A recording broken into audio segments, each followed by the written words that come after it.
За сайн байцгаана уу. Одоо өөрийн 5 цаг 15 минут болж байна. Тэгээд өнөөдрөөс ахуулаад 21 хоногийн турш $1 гүүхээр шийдлээ. Тэгээд Тэнгэрийн хаяавар үнэн кул байна нэр.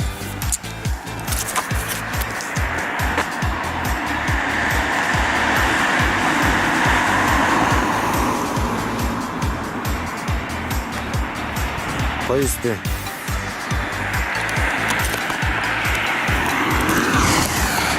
Let's start.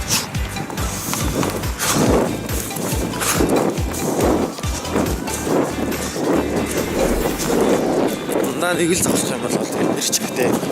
Зогсноо л гэсэн үг.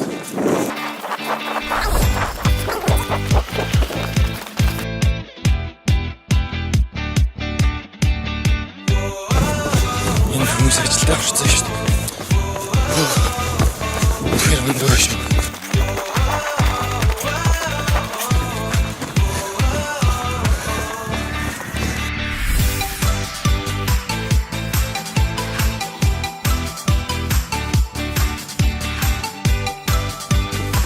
Амьсгаа заахгүй л энэ ерөөсөө. Айгу. Хэрэг.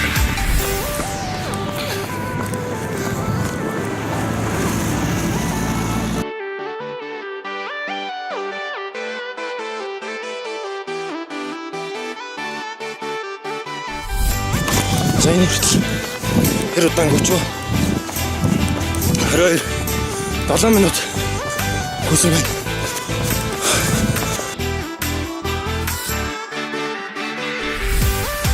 Халуун байна.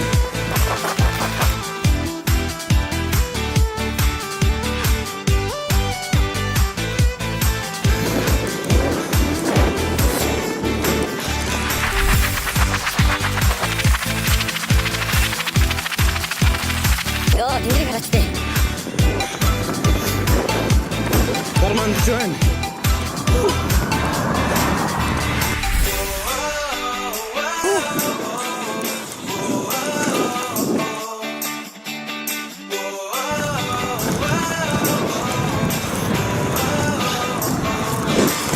Зэн үртэл.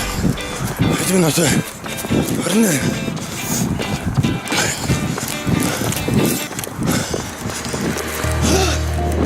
13 минут гүйсэн байна.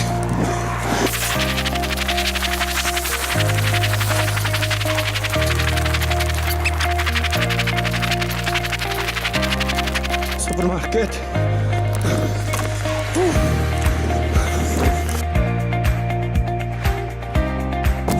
Доошсон гоё юм гэсэн. Мартсан байна шүү дээ. За яг нэг дуусгая.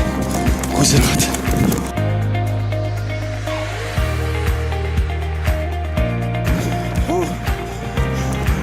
Сайн дэрсэн байна.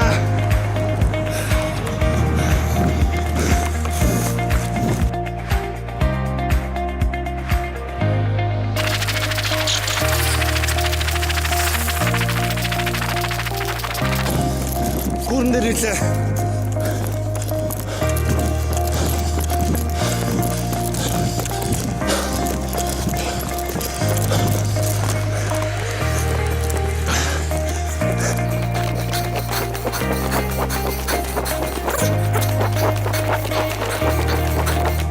За, яарч.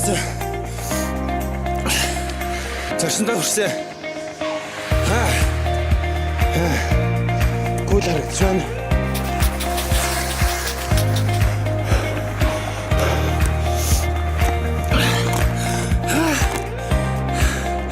Гүхгүй. Байж үжихэд гүйсэн чинь. Чанга байна.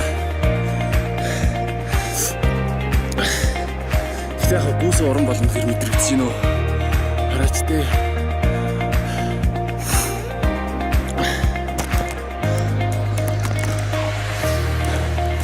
За одоо уул руу гарна. Ерөөхдөө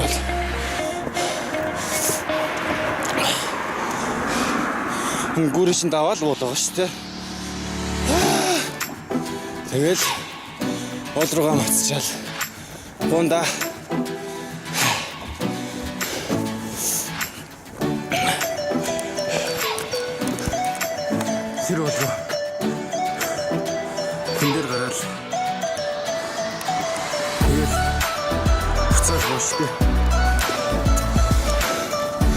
надад зааж гэдэг манай багш хаа.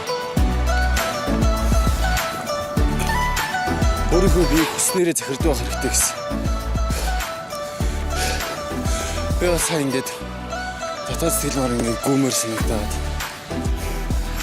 Тэгсэн чинь миний бие сулдаа учраас зогсох юмсан, амрах юмсан, болох юмсан, зүгээр сайхан таксидаа тавьчих юмсан.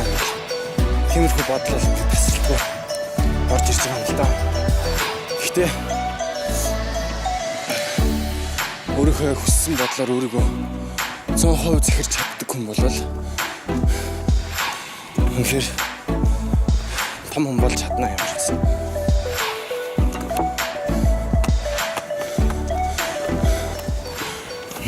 Тэгээд дийлэх монголчуудыг харахад бол амьдрал нь ерөөсөн унтахад маш их цаг зарцуулагдаад л. Яг үүндээ 60-70 жил насалж байгаа гэж хэлж байгаа боловч онцсараад өнгөрүүлж байгаа юм чинь тэгэл 20-30 жил насны ямар ялгаа багт.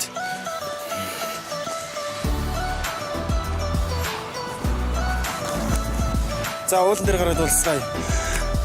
За тэгэхээр бод руугаа яварсан. Бацж байна. Бацаад л байна. Тийш хоёр жостой юм хэр. Өөрийн амьдрал юм л. Оо.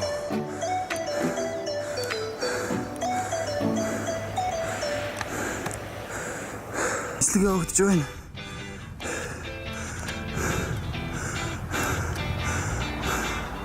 Ой.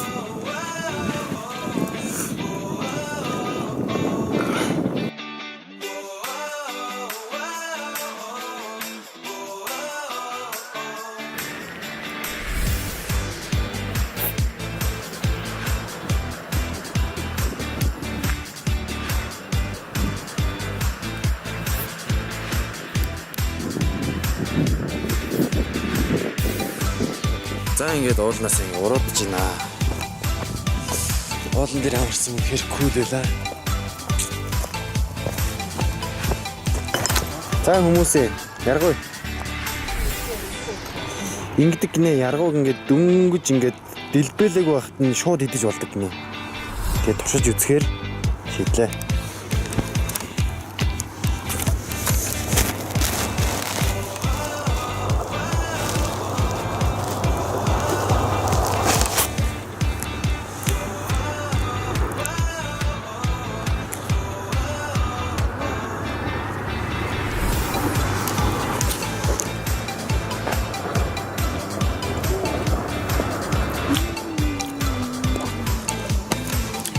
Өөр сайхан өвс шиг л юм байна. За тэгээд өнөөдрийн нэг өдрийн гүйлт ингээд дуусч байна.